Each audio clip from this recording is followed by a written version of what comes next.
नमस्कार। Hindi dictation YouTube channel पर आप सभी का स्वागत है। रेडी हो जाइए, 5 सेकंड्स में डिक्टेशन लिखेंगे।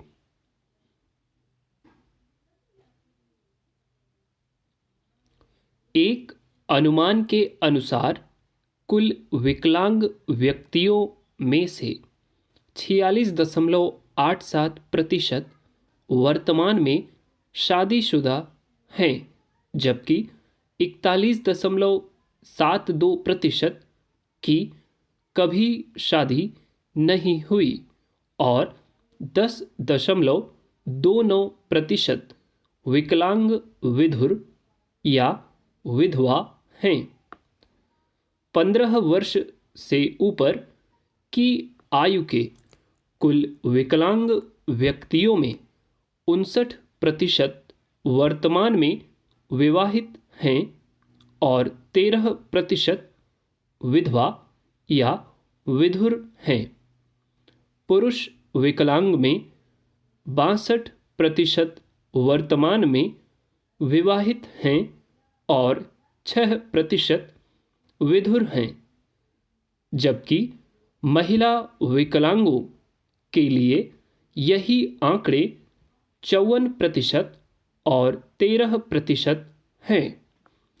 भारत के संदर्भ में यह अनुमान लगाया जा रहा है कि प्रशिक्षण कार्यक्रमों के माध्यम से उपर्युक्त कौशल प्रदान नहीं किए जाने पर विकलांग व्यक्तियों की संख्या 2022 तक 10 मिलियन को पार कर जाएगी। विकलांग लोगों की क्षमता को अनदेखा करना किसी भी राष्ट्र को बहुत अधिक हानि पहुंचा सकता है।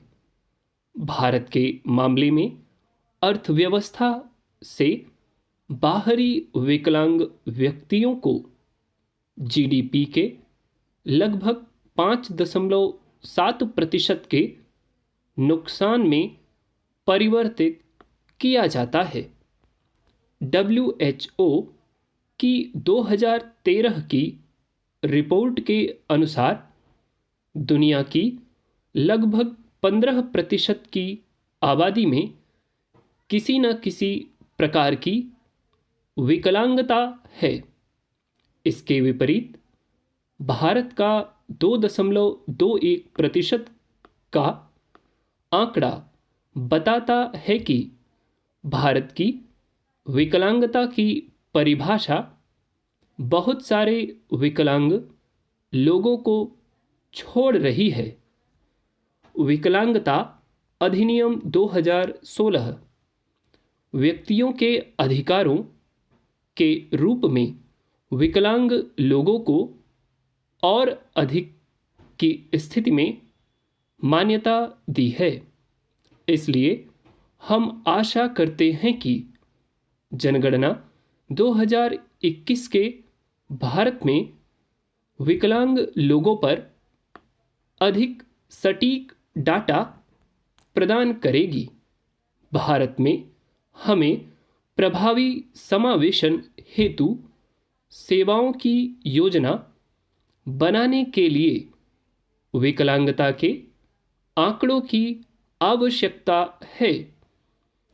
इसके लिए नए तरीकों की जरूरत है, क्योंकि सर्वेक्षण के तरीके विकलांग व्यक्तियों के संबंध में संपूर्ण सूचना नहीं दे सकते हैं। हमें विकलांग बच्चों को उनके परिवारों से अलग किए बिना सामुदायिक स्तर पर प्रभावी समावेशन हेतु सेवाओं की योजना बनाने के लिए विकलांगता, सामाजिक, आर्थिक, शैक्षिक, रोजगार संबंधी स्थितियों, प्रत्येक व्यक्ति की विविध आवश्यकताओं, पुनर्वास संबंधी आवश्यकताओं, कौशल विकास, शिक्षा आदि पर सूचना चाहिए। भारत के संविधान के अनुच्छेद 45 में यह उल्लेख किया गया है कि इस देश के नागरिकों को सामाजिक सुरक्षा प्रदान करना राज्य की जिम्मेदारी है। अनुच्छेद 14 7वीं अनुसूची यह गारंटी देती है कि किसी भी व्यक्ति को विधि के समक्ष समानता से वंचित नहीं किया जाएगा।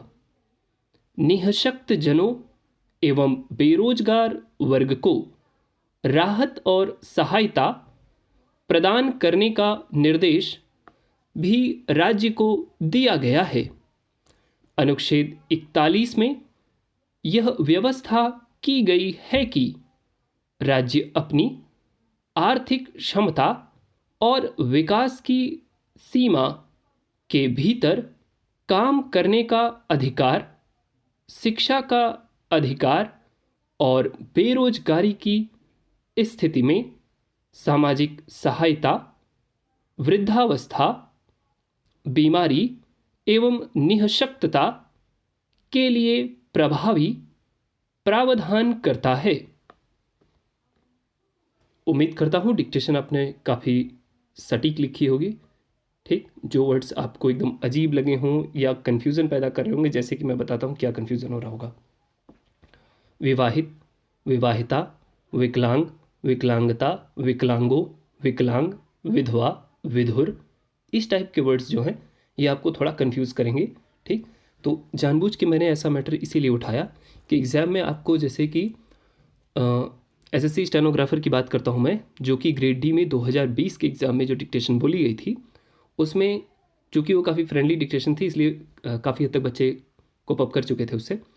लेकिन मैटर ऐसा था, सहकारिता, सहकारी, ठीक है, सरकारी, इस तरह के वर्ड जब बार बार कान में पड़ते हैं तो कुछ देर बाद, जैसे अगर हम 1% भी अपना कंसंट्रेशन डाउन करते हैं तो हम तुरंत धोखा खा जाएंगे कि सहकारी था, सहकारिता था, सरकारी क्या बोला गया।